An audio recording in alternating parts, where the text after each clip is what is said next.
Jokowi adalah presiden Indonesia yang bertubuh kecil, bahkan termasuk kurus kalau mau dibilang.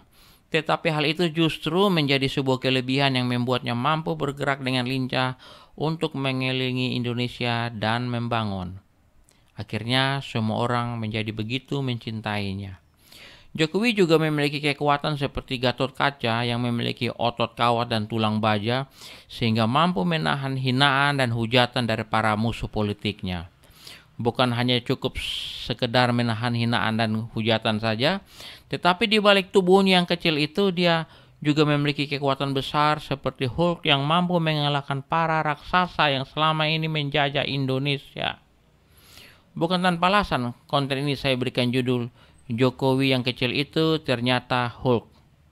Sebutan terhadap Jokowi sebagai Hulk atau Gatot Kaca merupakan cara kreatif saya untuk menunjukkan kekaguman dan penghormatan kepadanya. Sekaligus rasa terima kasih karena telah menjadi pemimpin terbaik bagi bangsa Indonesia. Raksasa mana saja yang telah dia kalahkan? Untuk mengetahuinya, simak sampai selesai konten ini. Semoga bisa menjadi inspirasi bagi kita untuk tetap bersemangat berkarya bagi agama, keluarga, dan negara.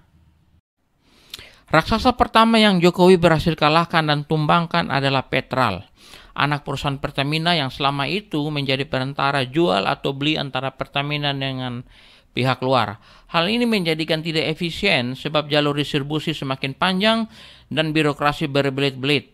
Apalagi Petral juga mengambil fee dari perdagangan tersebut. Jadi lebih cocok disebut sebagai calo atau mafia. Karena itu maka Jokowi menugaskan Sudirman Said sebagai Menteri ESDM saat itu untuk melakukan penelusuran terhadap Petral. Sudirman Said kerjasama dengan Dwi Sucipto, Direktur Pertamina saat itu, bersama-sama dengan Faisal Basri dan beberapa teman kurang lebih 12 orang untuk ikut menyelidikinya. Kemudian mereka meminta lembaga audit Kordamenta yang dibayar dari Pertamina sebesar $1 juta atau 15 miliar rupiah untuk melakukan audit terhadap kinerja Petral dari tahun 2012 sampai 2014 dan menemukan banyak kejanggalan. Sehingga akhirnya Sudirman Said membekukan Petral pada tahun 2015. Jokowi hebat ya. Baru setahun jadi presiden tahun 2014 dan 2015 Petral sudah dibekukan. Sejak pembekuan Petral, Pertamina hemat biaya 250 miliar per hari atau 22 juta dolar per hari. Jokowi hebat. Raksasa berikutnya yang berhasil Jokowi kalahkan dan tumbangkan adalah Freeport yang telah 54 tahun berkuasa sendirian di Papua. Dengan hanya memberikan 1% ke Indonesia pada era Soeharto dan 9% pada era SBY berkuasa.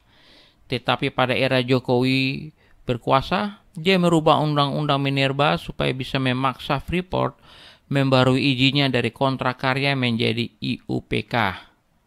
Jika tidak mau membarui izin kontrak karyanya, maka IUPK tidak akan terbit dan silakan angkat kaki dari Indonesia.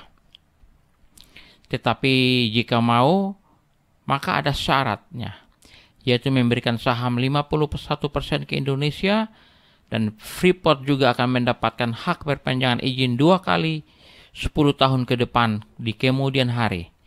Semula Freeport hanya mau memberikan 30% saham saja. Tetapi Jokowi menolaknya dan tetap bersikeras harus 51% saham.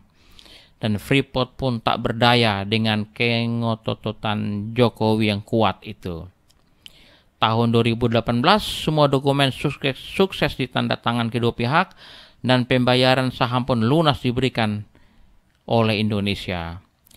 Tetapi masih ada syarat berikutnya lagi, yaitu Freeport harus mau mendirikan pemurnian hasil tambang di dalam negeri yang dinamakan smelter, sehingga semua hasil tambang emas dan turunannya akan kena pajak dan masuk ke kas negara.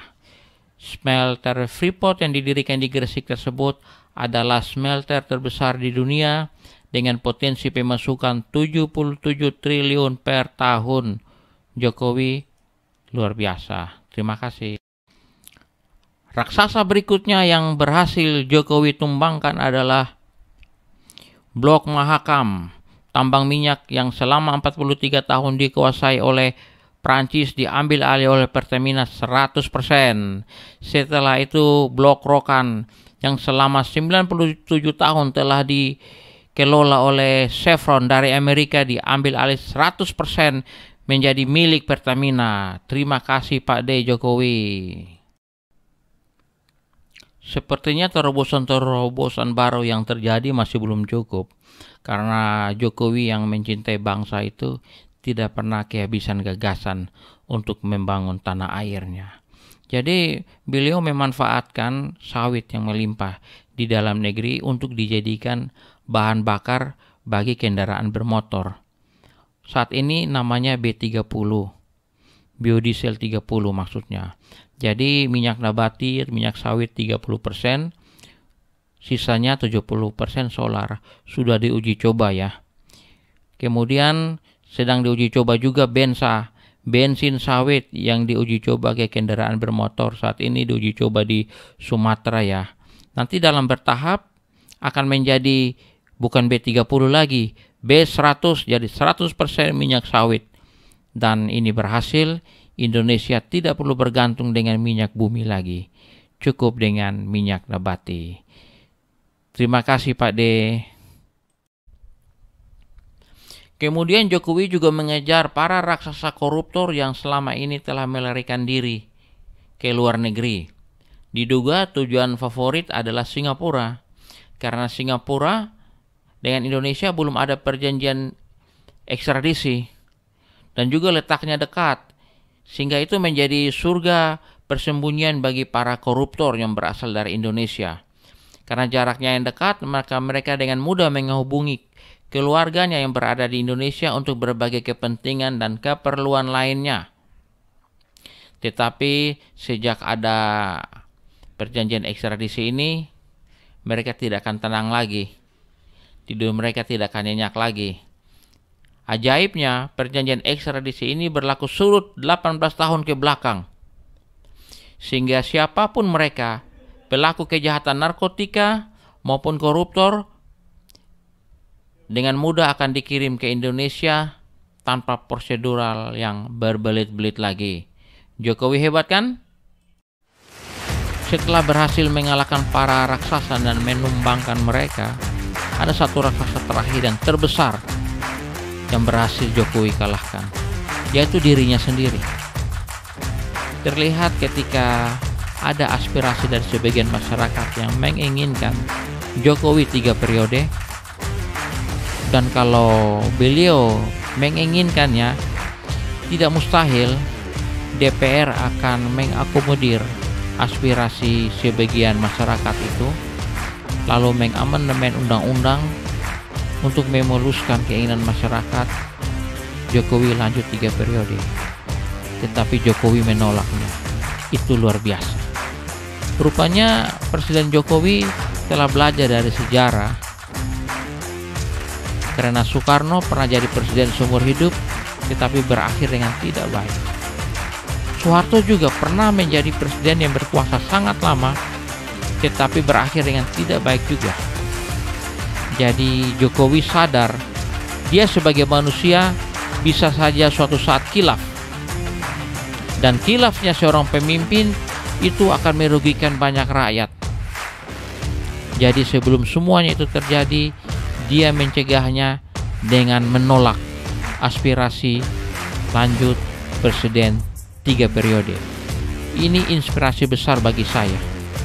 Terima kasih Pak Jokowi, Anda luar biasa. Tuhan Yesus memberkati Anda. Mari kita belajar dari pemimpin-pemimpin kita yang terdahulu. Jangan lakukan kesalahan-kesalahan yang pernah mereka lakukan. Teladanilah kebaikan-kebaikan mereka. Yang terakhir, saya mau sampaikan salam Pancasila untuk semua kita yang cinta NKRI.